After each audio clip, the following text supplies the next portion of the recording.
Welcome to my YouTube channel टेक्जीन। पिछली video में हमने डायरेक्टिव्स को डिस्कस किया था। डायरेक्टिव्स क्या होते हैं, क्यों डायरेक्टिव्स की इतनी ज्यादा इंपॉर्टेंस है, कितने टाइप्स के डायरेक्टिव्स होते हैं, स्ट्रक्चरल डायरेक्टिव्स क्या होते हैं, एट्रीब्यूट डायरेक्टिव्स क्या होते हैं, कंपोनेंट डायरेक्टिव्स क्या होते हैं। इन सारे इंपॉर्टेंट कॉन्सेप्ट्स को थ्योरेटिकली हमने पिछली वीडियो में डिस्कस किया था। आज से हम क्या करेंगे, इन सारे इंपॉर्टेंट कॉन्सेप्ट्स को सेपरेट वीडियो में प्रैक्टिकल एग्जांपल्स के साथ कवर करेंगे। ठीक है, तो सबसे पहले हम स्टार्ट करेंगे स्ट्रक्चरल डायरेक्टिव्स के बारे में। स्ट्रक्चरल डायरेक्टिव्स का बेसिकली मतलब ये होता है कि ऐसे डायरेक्टिव्स जो आपके डॉम का स्ट्रक्चर को कंट्रोल करते हैं। जैसे कि अगर मुझे किसी एलिमेंट को रिमूव करवाना है, किसी एलिमेंट को ऐड करना है अपने डॉम में, लॉजिक की बेसिस पे किसी भी एलिमेंट को हाइड करवाना है, शो करवाना है, ये सारी लॉजिकल चीजें बेसिकली हम बहुत इजीली अचीव कर सकते हैं एंगुलर में स्ट्रक्चरल डायरेक्टिव्स का यूज करते हुए। ठीक है, अब स्ट्रक्चरल डायरेक्टिव्स में भी आपके पास कुछ डायरेक्टिव्स आ जाते हैं। हम उन सारे डायरेक्टिव्स को सेपरेट वीडियो में डिस्कस करेंगे। सबसे पहले हम डिस्कस करेंगे इफ, एल्स इफ और एल्स डायरेक्टिव्स के बारे में। ठीक है, इनका मतलब क्या है, जिस तरह से सिंपल प्रोग्रामिंग में हमारे पास इफ एल्स की कंडीशन होती है कि अगर आपने किसी भी ब्लॉक ऑफ कोड को किसी कंडीशन के ट्रू होने पे, फॉल्स होने पे अगर आपने हाइड और शो करवाना होता है तो उसके लिए हम इफ एल्स का यूज करते हैं। सेम ऐसे ही यहां पर भी आप क्या करोगे, अपने डॉम में कोई भी चीज हाइड या शो करवाओगे किसी कंडीशन की बेसिस पे। तो ये चीज आज हम इस वीडियो में कवर करेंगे। इफ, एल्स इफ और एल्स डायरेक्टिव का यूज करते हुए हम अपने डॉम में हाइड और शो करवाएंगे। ठीक है, तो सबसे पहले काम ये करते हैं कि मैं यहां पर आकर एक न्यू कंपोनेंट बनाऊंगा। तो मैंने यहां पे लिख दिया एनजी यानी कि नेक्स्ट जनरेशन। मैंने लिखा जी कि आपने क्या करना है, जनरेट करना है। यहां पे मैं लिखूंगा सी कि आपने एक कंपोनेंट को जनरेट करना है और अपने कंपोनेंट का नाम मैंने यहां पे रख दिया इफ डायरेक्टिव्स रख दिया। ठीक है, आप यहां पे कुछ भी रख सकते हो, मैंने यहां पे इफ डैश डायरेक्टिव्स रख दिया। इससे क्या होगा, मेरा एक कंपोनेंट जनरेट हो जाएगा इफ डैश डायरेक्टिव्स के नाम से और मेरे कंपोनेंट में 4 फाइल्स होंगी, एक HTML की फाइल, एक CSS की फाइल, एक spec.ts की फाइल जिसमें टेस्टिंग होती है और एक टाइपस्क्रिप्ट की फाइल जिसमें मैं लॉजिक लिखने वाला हूं। ठीक है, तो सबसे पहले मैं क्या करूंगा, मैं आ जाऊंगा इसकी लॉजिकल फाइल में यानी कि टाइपस्क्रिप्ट की फाइल में। और यहां पर आने के बाद हम एक काम ये करते हैं कि हम इसको यहां पे जूम कर लेते हैं। अब मैं क्या करूंगा, मैं यहां पर आकर 2 प्रॉपर्टीज बना लूंगा। ठीक है, तो मैं यहां पर आकर एक प्रॉपर्टी बना लूंगा, let suppose is logged in के नाम से। ठीक है, और इसकी बाय डिफॉल्ट वैल्यू मैंने यहां पे दे दी है फॉल्स दे दी है। सेम ऐसे ही मैं यहां पे इज एडमिन के नाम से क्या करूंगा, एक प्रॉपर्टी बनाऊंगा और इसकी भी बाय डिफॉल्ट वैल्यू मैंने यहां पे बुलियन वैल्यू दे दी है, बेसिकली फॉल्स दे दी है। ठीक है, तो मैंने यहां पर क्या कर लिया, 2 प्रॉपर्टीज बनाई है। एक प्रॉपर्टी है इज लॉगिन के नाम से और एक प्रॉपर्टी है इज एडमिन के नाम से। अब इन प्रॉपर्टीज की ट्रू और फॉल्स की वैल्यू की बेसिस पे मैं कंडीशंस अप्लाई करूंगा और अपने डॉम में कोई भी चीज हाइड और शो करवाऊंगा इफ, एल्स इफ और एल्स डायरेक्टिव का यूज करते हुए। तो हम इसको यहां पे कर लेते हैं कंट्रोल एस से सेव। अब हम क्या करेंगे, हम आ जाएंगे अपनी HTML की फाइल में। यहां पर आकर मैं क्या करूंगा, कुछ कंटेंट लिखूंगा। जैसे कि मैंने यहां पर आकर एक डिफ टैग लिखा, इसके अंदर मैंने यहां पर आकर लिख दिया एक H1 का टैग। इसके अंदर हम यहां पे आकर लिख देंगे वेलकम टू एंगुलर। तो मैंने यहां पे लिख दिया वेलकम टू एंगुलर 19 और उसके बाद हम यहां पे आके लिख सकते हैं कंडीशनल रेंडरिंग भी लिख सकते हो। हम यहां पे आके लिख लेंगे स्ट्रक्चरल। ठीक है, मैंने यहां पर आकर लिख लिया स्ट्रक्चरल डायरेक्टिव्स। और उसमें हम क्या कवर कर रहे हैं आज, और इसमें हम क्या कवर करेंगे, इसमें हम इफ और यहां पर अगर मैं लिख देता हूं एल्स इफ और इसके साथ साथ हम यहां पे एल्स डायरेक्टिव्स को बेसिकली यहां पे डिस्कस करने वाले हैं। ठीक है, तो मैंने यहां पर आकर एक इस तरीके से हेडिंग लिख दी है, ये H1 के टैग में ये चीज आ जाएगी। अब क्या करना है, मैं यहां पर आकर एक और डिव बनाऊंगा और इस डिव के अंदर मैं यहां पर आकर एक पैराग्राफ टैग के अंदर टेक्स्ट लिख देता हूं वेलकम और उसके बाद हम यहां पे आकर लिख लेंगे एडमिन। ठीक है, कि वेलकम एडमिन मैंने यहां पे लिख लिया।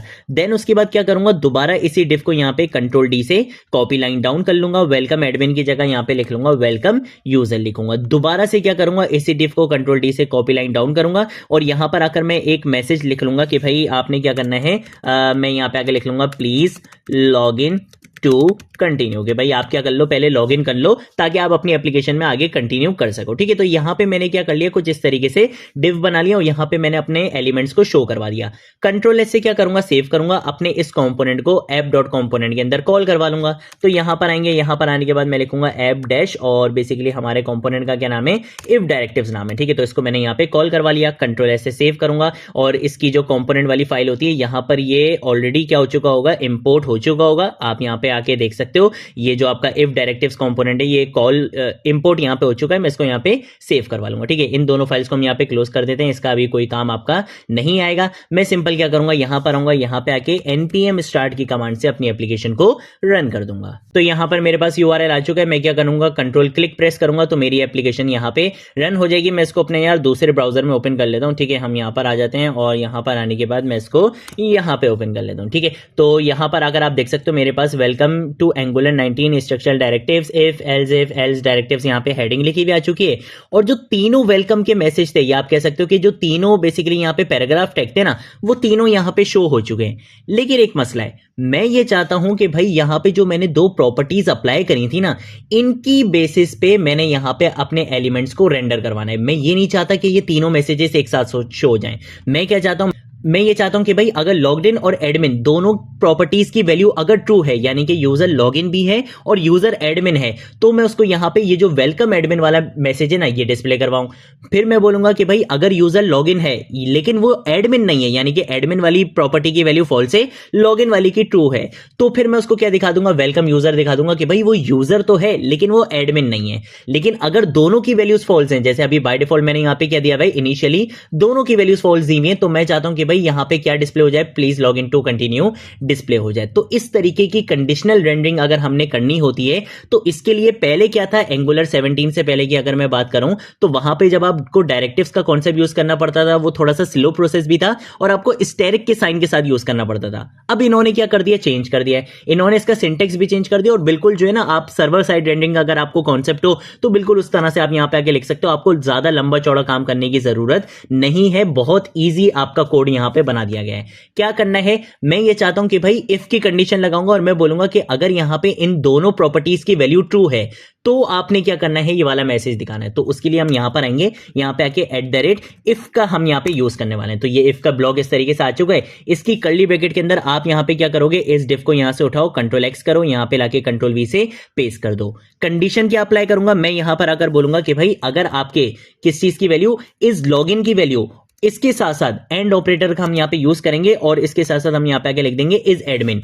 इन दोनों प्रॉपर्टीज की वैल्यू अगर ट्रू होगी, अगर इन दोनों में से कोई एक भी फॉल्स हो जाएगी तो ये काम नहीं करेगा। मैंने बोला कि भाई अगर इज लॉगिन और इज एडमिन दोनों की वैल्यूज क्या है, ट्रू है, तब आपने क्या करना है, वेलकम एडमिन शो करवाना है। अब उसके बाद मैं एक और कंडीशन चेक करवाना चाहता हूं, ठीक है। तो उसके लिए हम क्या करते हैं, जब आपने मल्टीपल कंडीशंस को चेक करवाना होता है तो आप क्या कर सकते हो, एल्स इफ का यूज कर सकते हो। तो हम यहां पे एल्स इफ ब्लॉक का यूज करेंगे। इसकी कर्ली ब्रैकेट के अंदर आकर हम क्या करेंगे, इस वाले डिफ को लेकर आ जाएंगे। दूसरी कंडीशन क्या होगी कि भाई ठीक है, यूजर लॉगिन तो है लेकिन वो एडमिन नहीं है। तो हम यहां पर आएंगे, यहां पर आने के बाद मैं लिखूंगा भाई Ctrl+C से इसको यहां पे कॉपी करेंगे, यहां पर आकर पेस्ट करूंगा और यहां पे आके नॉट का साइन लगा लूंगा। इसका मतलब है कि भाई इज लॉगिन की वैल्यू क्या होनी चाहिए, ट्रू होनी चाहिए, और इज एडमिन की वैल्यू अगर फॉल्स है तो फिर ये क्या डिस्प्ले करवाएगा, वेलकम यूजर डिस्प्ले करवाएगा। और अगर इन दोनों की वैल्यूज फॉल्स हो जाती हैं, यानी कि लॉगिन की वैल्यू भी फॉल्स है और एडमिन की वैल्यू भी फॉल्स है, तो फिर हम क्या बोल देंगे, एल्स की कंडीशन लगा देंगे। हम यहां पर आकर लिख देंगे एल्स, और एल्स का आपको पता है कि कभी भी कंडीशन नहीं लगती। एल्स का मतलब ही कि ये होता है